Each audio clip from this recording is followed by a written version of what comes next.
Hello po and good morning. Ayan, may nagbayad ng 1 peso year 2008. Ito po sa mga hindi nakakaalam, semi hard to find po ito.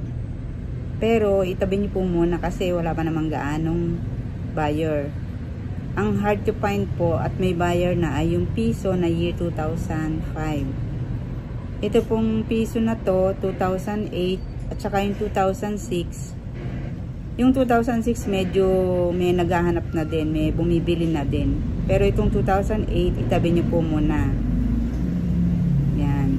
Bumili siya ng max, hindi niya alam na ito semi hard to find o binayad niya.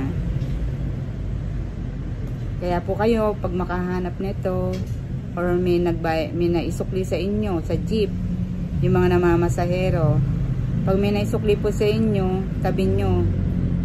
Total piso lang naman.